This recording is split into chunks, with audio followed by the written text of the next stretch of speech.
Hello friends, स्वागत है आपका हमारे यूट्यूब चैनल इनक्रेडिबल मैथ्स में। आज हम वर्गमूल के बारे में पढ़ेंगे। वर्गमूल को बोले तो स्क्वायर रूट कह सकते हैं इसको इंग्लिश में। वर्गमूल का चिन्ह ये होता है। हमने पढ़ा था कि 1 का वर्ग 1 होता है, 2 का वर्ग 4 होता है, 10 का वर्ग 100 होता है। ये सब हमने पहले ही पढ़ लिया था। अब हम देखते हैं कि ये जो 1, 4, 9, 16, 25, 36, 49, 64, 81 और 100 ये सभी पूर्ण वर्ग कहलाते हैं। ये जितनी भी संख्या है वो पूर्ण वर्ग कहलाती है। ऐसी संख्या जिसका इकाई का अंक 2, 3, 7 और 8 हो, ये पूर्ण वर्ग नहीं हो सकता कभी भी। हमें कोई सवाल पूछा गया है कि निम्न में से पूर्ण वर्ग है। हमें देखना है कि ऐसी संख्या जिसमें यदि इकाई का अंक 2, 3, 7 और 8 हो वह पूर्ण वर्ग होता नहीं है। अब यहाँ पर 2 लिखा हुआ है मतलब ये पूर्ण वर्ग नहीं है, 3 लिखा हुआ है ये पूर्ण वर्ग नहीं है, 7 लिखा हुआ है ये पूर्ण वर्ग नहीं है। तो हमारा बचा 42, 25 ये पूर्ण वर्ग होगा।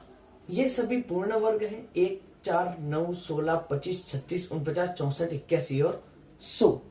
पूर्ण वर्ग वह संख्या नहीं होती है जिसमें 2, 3, 7, 8 इकाई का अंक होता है। अब इकाई का अंक 1, 4, 5, 6, 9 और 0 हो तो वह पूर्ण वर्ग संख्या हो सकती है।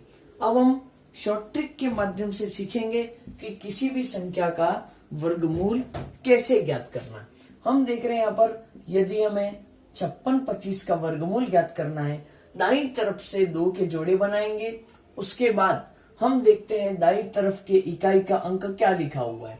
इकाई का अंक हमारा है 5, तो इकाई का अंक 5 हो तो उसके वर्गमूल में क्या आएगा? 5 आएगा। अब यहां देखना है 56। 56 यहां से कौन सी संख्याओं के बीच में आ रहा है? यहाँ पर 64 और 49 के बीच में 56 आता है, तो इससे छोटी संख्या 49 किसका वर्ग होता है?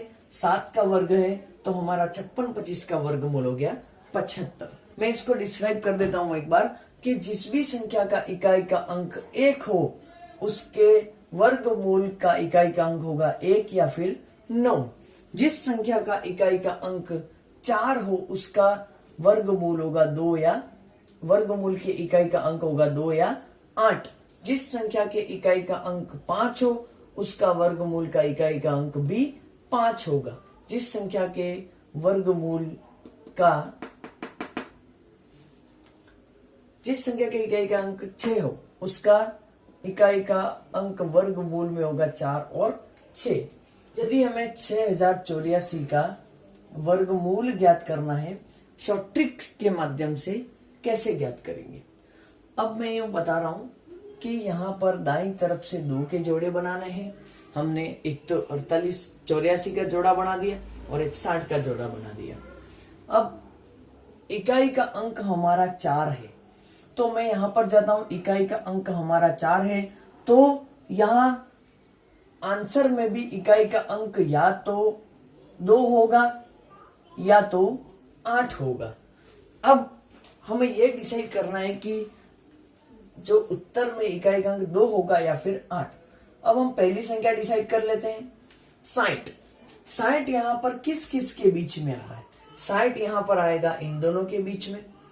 अब 60 से छोटी संख्या होगी 49, किसका वर्ग है? 7 का। तो या तो ये संख्या 72 हो सकती है या 78 हो सकती है। अब इन दोनों में डिसाइड करना है कि कौन सी संख्या होगी। हम देख रहे हैं यहाँ पर कि 60 है वो इन दोनों में किसके ज्यादा नियरेस्ट है? 64 के ज्यादा नियरेस्ट है। इसका मतलब 6084 का वर्गमूल 78 होगा। यदि हमें 88, 36 का वर्गमूल ज्ञात करना है तो कैसे ज्ञात करेंगे? शॉर्ट ट्रिक के माध्यम से सीखेंगे अपन। मैंने बोला था दाईं तरफ से 2 के जोड़े बनाने। अब यहाँ पर लिखा हुआ है 36 में इकाई का अंक हमारा 6 है। यहाँ पर 6 पर पहुंचना है हमको। 6 पर पहुंचने के बाद इसमें आंसर में इकाई का अंक या तो 4 हो सकता है या फिर 6 हो सकता है। आंसर में इकाई का अंक या तो 4 हो सकता है या फिर 6 हो सकता है। अब हमें पहली संख्या डिसाइड करनी है कि आंसर में पहली संख्या क्या होगी। आंसर में 88, 88 यहाँ पर किन दोनों के बीच में आ रहा है, हम देख रहे हैं 88 आ रहा है, 81 और 100 के बीच में 88 आता है। 88 से छोटी संख्या 81 है, किसका वर्ग है, 9 का वर्ग है, हमने यहाँ पर लिख लिया 9। मतलब हमारे आंसर के अंदर पहली संख्या होगी 9 और दूसरी संख्या होगी 4 या फिर 6। तो हमारा आंसर हो सकता है 94 या 96, इसके दो आंसर हो सकते हैं। अब कौन सा होगा हमें यह डिसाइड करना है। हम देख रहे हैं 88 81 के पास में होगा या फिर 100 के पास में होगा। सबसे ज्यादा नियरेस्ट नंबर होगा हमारा 81, इसका मतलब हमारा पूर्व अंक होगा 94। जिसके पास में, छोटे वाले के पास में तो छोटा नंबर हमारा उत्तर, बड़े वाले के पास में तो बड़ा नंबर हमारा उत्तर। यदि हमें 39 69 का वर्गमूल ज्ञात करना है, कैसे ज्ञात करेंगे, हम यहाँ पर आगे बढ़ते हैं कि 39 69 में दाईं तरफ से 2 के जोड़े बनाने हैं। दाईं तरफ से पहला जोड़ा बना 69 और दूसरा जोड़ा 39। अब ये 69 के इकाई का अंक होगा हमारा 9। अब हम देख रहे हैं जिसके इकाई का अंक 9 है उसके उत्तर में भी इकाई के अंक हो सकते हैं या तो 3 और या हो सकता है 7, या 3 हो सकता है या फिर 7 हो सकता है। अब इन दोनों में डिसाइड करना हमें कौन सा अंक होगा। उससे पहले हम उत्तर की पहली संख्या देख लेते हैं अपन, उसकी उत्तर की पहली संख्या कौन सी होगी। इकाई का अंक तो देख लिया, अब दाई का अंक कौन सा होगा वो हमें डिसाइड करना है। अब हम देख रहे हैं यहाँ पर 39 यहाँ पर किन दोनों संख्याओं के बीच में आता है। हम देख रहे हैं 39 यहाँ पर आएगा। 39 से छोटा नंबर 36 है। 36 किसका वर्ग है, 6 का वर्ग है। इसका मतलब ये होगा कि जो दहाई का अंक होगा वो 6 हो सकता है। अब हमें यह डिसाइड करना है कि इन दोनों में से कौन सा उत्तर हमारा सही होगा। अब जो 39 है वो 36 के सबसे ज्यादा नियरेस्ट है या 49 के सबसे ज्यादा नियरेस्ट है, मतलब ऊपर वाली संख्या या नीचे वाली। हम देख रहे हैं 36 के बहुत ही ज्यादा नियरेस्ट है। 36 पहले वाली संख्या है तो पहले वाला हमारा उत्तर होगा 63 होगा। 3969 का वर्गमूल होगा।